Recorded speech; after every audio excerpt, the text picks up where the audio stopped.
إن الحمد لله نحمده ونستعينه ونستغفره ونعوذ بالله من شرور أنفسنا ومن سيئات أعمالنا من يهده الله فلا مضل له ومن يضلل فلا هادي له أشهد أن لا إله إلا الله وأشهد أن محمدا عبده ورسوله اللهم صل على محمد وعلى آل محمد وقال الله تعالى أعوذ بالله من الشيطان الرجيم بسم الله الرحمن الرحيم يا أيها الذين آمنوا اتقوا الله حق تقاته ولا تموتن إلا وأنتم مسلمون أما بعد. Kaum muslimin yang ajumma rahimakumullah, pertama-tama seperti biasa mari kita panjatkan puja dan puji syukur kita pada Allah Subhanahu wa taala masih memberikan kita nikmat iman, nikmat Islam, nikmat sehat, nikmat kesempatan. Salam dan salawat kita kirimkan kepada junjungan kita Nabi besar Muhammad sallallahu alaihi wasallam. Ingat sabda beliau selalu, man shalla alayya wahida sallallahu alaihi asyara. Siapa yang bersalawat kepadaku satu kali, kata Nabi, maka Allah akan bersalawat kepadanya sebanyak 10 kali. Tak lupa pula sahabat khatib, saya berwasiat terutama untuk diri saya pribadi, marilah kita tingkatkan ketakwaan kita kepada Allah, yaitu menjalankan segala apa yang Allah perintahkan dan menjauhi segala apa yang Allah larang. Kaum muslimin jamaah Jumat rahimakumullah, baru saja jamaah haji pulang dari tanah suci kembali ke tanah air masing-masing. Tentunya kita juga ada perasaan bisa dikatakan iri, karena banyak dari kita masih status belum mampu untuk berhaji. Ada orang yang tidak mampu berhaji karena memang tidak punya uang atau bekal yang cukup untuk melaksanakan ibadah haji. Ada orang yang tidak mampu bukan karena finansial, tapi karena memang belum waktunya untuk bisa berhaji. Karena sekalipun dia memiliki uang yang cukup, tapi kalau antrian dikatakan menunggu 20 tahun, maka dia harus menunggu 20 tahun baru bisa melaksanakan ibadah haji. Ada juga orang yang tidak mampu bukan karena uangnya tidak cukup, uangnya cukup. Antrian juga harusnya sudah berangkat tahun ini, tapi Allah tidak mampukan dia. Kenapa? Karena dia sakit sehingga dia tidak bisa berangkat naik haji. Itulah beberapa yang menyebabkan orang tidak mampu melaksanakan ibadah haji. Kaum muslimin jamaah Jumat rahimakumullah, bagi orang-orang yang belum mampu untuk melaksanakan ibadah haji, termasuk kami, ada beberapa amalan yang kalau kita amalkan itu bernilai pahala haji. Jadi ada amalan, kalau kita amalkan amalan itu dapat pahala senilai haji. Tapi bukan berarti dia telah berhaji, tidak. Kalau orang berhaji harus memang ke tanah suci melaksanakan syarat dan rukun haji. Tapi ada amalan kalau kita amalkan mendapatkan pahala senilai orang berhaji. Apa saja itu? Dalam kesempatan Jumat kali ini kita akan bahas 7 saja. Yang pertama yaitu orang yang sholat 5 waktunya berjamaah di masjid. Jadi dia sholat 5 waktu berjamaah di masjid, bukan di rumah. Kata Nabi seperti ini, man masya ila salatin maktubah, siapa yang pergi ke masjid untuk melaksanakan salat maktubah, salat yang wajib, bukan salat sunnah, salat wajib, fil jamaah, tapi dia laksanakan salat itu tidak sendiri, tapi dia berjamaah bersama Pak Imam tentunya, atau dia yang jadi imamnya, maka kata Nabi fahiya kahajjatin, maka dia mendapatkan pahala senilai haji. Tidak sampai di situ kata Nabi. Kata Nabi, wa man masya ila salatin tatawwu, dan kalau dia berjalan menuju masjid niatnya untuk melaksanakan salat tatawwu, salat tambahan, salat sunnah. Misalnya saya ke masjid bukan hanya melaksanakan salat duhur, salat asar, tapi saya juga berniat untuk salat tahiyatul masjid. atau solat sunnah qabliyah ba'diyah sesudah solat wajib, atau saya mau laksanakan solat tarawih kalau Ramadan, dia niatnya untuk solat sunnah, solat tatawwu, maka kata Nabi, fahiya ka'umratin, maka dia dapat pahala seperti pahala umrah. Maka sekarang kita sedang melaksanakan salah satu salat wajib, yaitu salat Jumat. Maka niatkan, saya mau salat Jumat berjamaah di masjid, maka insya Allah selepas dari sini kita akan mendapatkan pahala senilai haji. Apalagi kalau kita niatkan untuk salat sunnahnya, insya Allah dapat pahala umrah. Yang kedua kata Nabi, yaitu melakukan salat isyraq. Apa itu salat isyraq? Kata Nabi, man shalla salat as-subh, siapa yang salat subuh, tapi salat subuhnya bukan di rumah, fi masjidi, dia laksanakan salat subuh di masjid, jama'atin, dia salat subuhnya berjamaah di masjid. Kemudian apa yang dia lakukan? Yathbutu fihi, dia diam sejenak di masjid. Sampai kapan dia diam? Hatta yusalliya subhatad duha, sampai datang waktu duha, lalu dia salat sunnah duha 2 rakaat, kana ka'ajri haji, maka dia mendapatkan pahala seperti haji. Jadi caranya bagaimana? Dia datang salat subuh berjamaah di masjid, lalu dia tinggal berzikir di masjid sampai datang waktu syuruk atau terbit matahari. Maka selepas terbit matahari sekitar 10 atau 15 menit, dia isi dengan berzikir, dia tutup dengan salat sunnah 2 rakaat di waktu syuruk. Itu disebut dengan salat sunnah isyraq. Maka pahalanya seperti haji. Maka kata Nabi, tamah, tamah, tamah, sempurna, sempurna, sempurna. Gampang sekali. Kemudian yang ketiga, kata Nabi, apa itu? Menghadiri majelis ilmu di masjid. Jadi datang ke masjid dengan niat untuk mencari ilmu.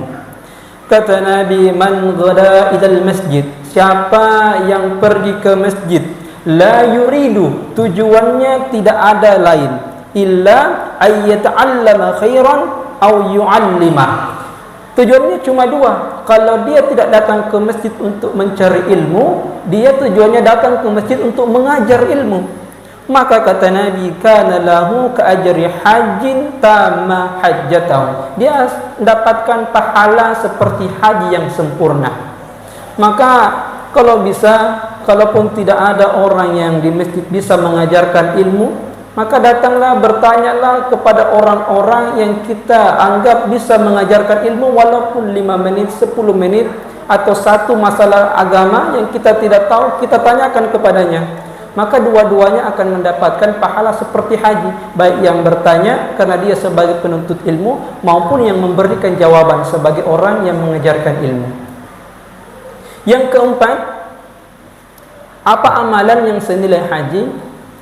Kata Nabi dari Abu Hurairah radhiyallahu anhu, ini ada kisah. Ada orang-orang yang miskin, dia datang menemui Nabi sallallahu alaihi wasallam. Jadi datang orang-orang miskin melapor kepada Nabi. Dia bilang apa? Begini dia bilang, ya Rasulullah, orang kaya ini pergi membawa derajat yang tinggi dan kenikmatan yang kekal. Jadi dia bilang orang kaya ini dia dapat derajat yang tinggi, lagi abadi. Kenapa bisa? Kata mereka, ya Rasulullah, dia itu salat, kami juga salat. Kemudian dia puasa, kami juga puasa. Tapi dia punya kelebihan harta, dia punya uang. Dengan uangnya itu dia bisa berhaji, dengan uangnya itu dia bisa umrah, dengan uangnya itu dia bisa berjihad, dia bisa bersedekah. Tapi kami orang miskin kan nggak bisa. Maka kata Nabi, mau tidak saya ajarkan kalian satu amalan? Kalau kalian amalkan amalan itu, maka kalian akan mengejar orang yang mendahului kalian. Artinya sebanyak apapun amalan dia yang punya uang, kalian bisa kejar dia, bisa dahului dia, bahkan bisa terdepan. Amalan apa itu? Kata Nabi gampang sekali, yaitu setiap selesai salat fardu, baca subhanallah 33 kali, alhamdulillah 33 kali, Allahu akbar 33 kali atau riwayat lain 34 kali. Baca saja itu setiap sesudah salat wajib 33 kali subhanallah, alhamdulillah 33 kali, Allah akbar 33 atau 34 kali, maka pahalanya sudah menyaingi, bahkan dapat menandingi, melewati orang-orang yang memiliki harta, yang dengan hartanya dia bisa haji, bisa umrah, bisa jihad, bisa bersedekah. Bahkan orang-orang fakir dan miskin ini pun melapor lagi kepada Nabi. Dia mengatakan, faraja'a fuqara'ul muhajirin ila Rasulullah sallallahu alaihi wasallam. Orang-orang fakir dari kalangan muhajirin kembali menghadap Nabi. Dia berkata, sami'a ikhwanuna ahlul amwali bima fa'alna faf'alu mithla. Ya Rasulullah, ini orang kaya, dia juga dengar apa yang engkau sampaikan kepada kami, maka dia juga amalkan itu, baca subhanallah, alhamdulillah, Allahu akbar. Maka kata Nabi, dzalika fadlullah yu'tihi may yasha. Inilah karunia yang Allah berikan kepada siapa saja yang ia kehendaki. Itu amalan yang keempat. Amalan yang kelima yaitu berumrah di bulan Ramadan. Jadi bagi orang yang memiliki cukup harta tapi karena dia tidak bisa berhaji karena menunggu antrian, maka dia bisa berumrah, tapi pilihlah umrah di bulan Ramadan.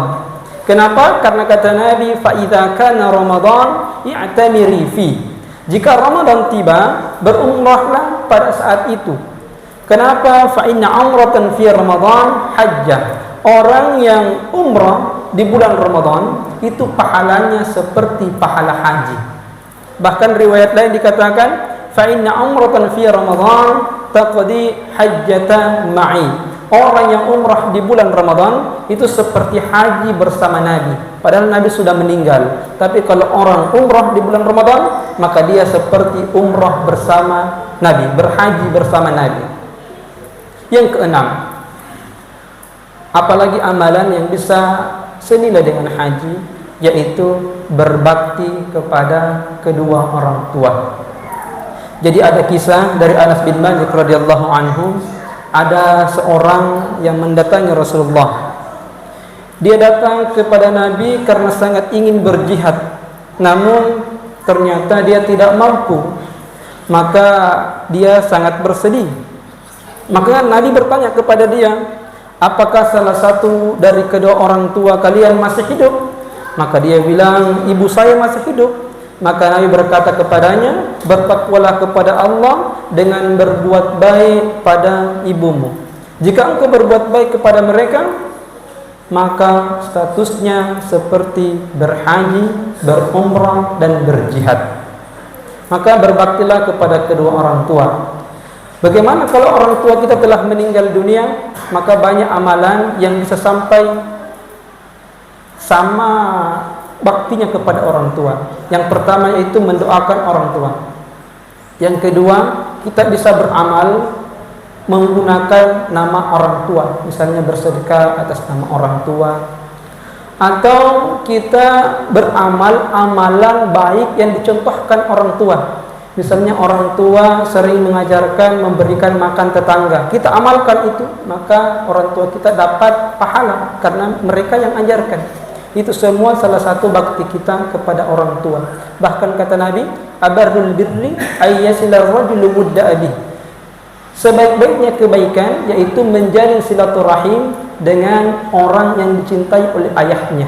Jadi menyambung silaturahim dengan orang yang dicintai orang tua kita adalah salah satu perbuatan baik atau bakti kita kepada kedua orang tua. Wallahu a'lam. A'udzu billahi minasyaitonir rajim. Bismillahirrahmanirrahim. Inna a'tainakal kautsar fashalli rabbika wanhar inna syanaka huwal abtar. Barakallahu li wa lakum wallahu samii'un 'aliim. Innal hamdalillah salatu wassalamu ala Rasulillah ya ayyuhalladzina amanu ittaqullaha wa kunu ma'as shadiqin amma ba'd. Kemudian yang terakhir, tadi yang pertama mengerjakan salat jamaah di masjid, kemudian melakukan salat isyraq di waktu syuruk, kemudian yang ketiga menghadiri majelis ilmu di masjid, yang keempat membaca tasbih, tahmid, takbir setelah salat, yang kelima umrah di bulan Ramadan, yang keenam berbuat baik kepada kedua orang tua, Yang terakhir yaitu bertekad, ada niat untuk berhaji. Jadi kalau kita bertekad niat untuk haji, tapi kita memang tidak mampu karena kita miskin misalnya, insya Allah pahala haji sudah dapat. Begitu juga orang yang terhalang karena sakit hingga akhirnya tidak bisa berangkat, maka insya Allah akan mendapatkan pahala senilai haji. Karena kata Nabi, "Idza maridal 'abdu aw safar." Kalau seorang hamba itu dia sakit atau sedang safar dalam perjalanan, maka kutiba lahu mithlu ma kana ya'malu muqiman sahiha. Maka dia akan dicatat akan mendapatkan pahala sama seperti keadaan ketika dia tidak safar dan ketika dia sehat. Semoga Allah mengabulkan doa-doa kita untuk melaksanakan ibadah haji tahun depan atau tahun-tahun berikutnya. Intinya semoga Allah mengabulkan atau menunaikan hajat kita untuk bisa melaksanakan ibadah haji sekali seumur hidup kita. Amin. Allahumma amin. Marilah kita berdoa. A'udzubillahi minasyaitonirrajim. Bismillahirrahmanirrahim. Alhamdulillahirabbil alamin. Hamdan yu'afi ni'amahu yukafi mazidah. Ya Rabbana lakal hamdu kama yanbaghi li jalali wal karimi 'azimi sultanik. Allahumma salli ala Muhammad wa ali Muhammad. Rabbana ighfir lana wa liwalidayna warhamhum kama rabbawna shighara. Rabbana zalamna anfusana wa in lam taghfir lana wa tarhamna lanakunanna minal khasirin. Rabbana ighfir lil muslimina wal muslimat wal mu'minina wal mu'minat al ahya'i minhum wal amwat innaka antas samiul qarib mujibud da'wat wa ya qadil hajat. Ya Allah, wafatkan kami dalam keadaan beriman, dalam keadaan Islam, dalam keadaan istiqamah beribadah, dalam keadaan tersenyum, dalam keadaan taubatan nasuha, dalam keadaan ibadah, dalam keadaan husnul khatimah. Ya Allah, wafatkan kami, tolong pastikan kami wafat dalam keadaan telah melaksanakan ibadah haji. Wafatkan kami dalam keadaan syahid, mujahid, wa imma ta'ala firasy, walaupun kami mati di atas tempat tidur. Ya Allah, tolong bantu kami, tuntun lisan kami ketika malaikat maut datang menjemput kami untuk mengucapkan la ilaha illallah Muhammadar Rasulullah sallallahu alaihi wasallam. Rabbana atina fid dunya hasanah wa fil akhirati hasanah wa qina adzaban nar. Subhana rabbika rabbil izzati amma yasifun wa salamun alal mursalin walhamdulillahi rabbil alamin.